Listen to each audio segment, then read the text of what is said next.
دنیا کی تاریخ میں ایسے کئی پراسرار افراد کا ذکر ملتا ہے جن کی حقیقت آج تک ایک راز ہے۔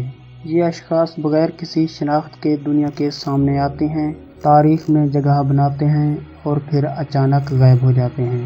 ان کے بارے میں کوئی نہیں جانتا کہ وہ کون تھے اور کہاں سے آئے اور کہاں چلے گئے۔ انہی پراسرار لوگوں میں سے ایک نام ڈی بی کوپر کا بھی آتا ہے۔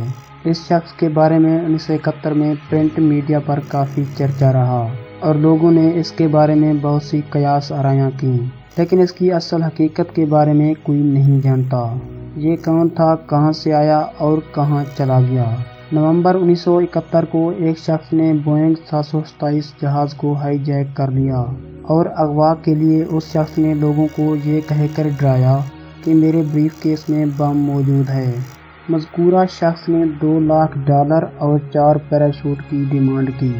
پائلٹ نے تمام مسافروں کو اس ہائی جیکر کی ڈیمانڈ پوری کرنے کے لیے مدد کے لیے کہا۔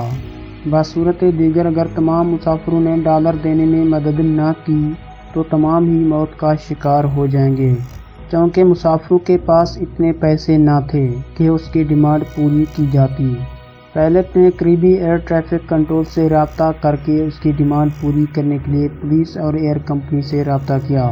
آخر کار اس کی ڈیمانڈ پوری کرنے کے لیے طیارے کو سیٹل ایئرپورٹ پر لینڈ کرایا گیا اور اس کی ڈیمانڈ پوری کر دی گئی۔ اس نے جہاز کو دوبارہ پرواز کے آرڈر دیے اور جہاز کو میکسیکو کی طرف پرواز کرنے کے لیے کہا۔ جہاز نے دوبارہ سیٹل ایئرپورٹ سے اڑان بھری اور اس شخص نے آدھی رات کے وقت جہاز سے چھلانگ لگا دی۔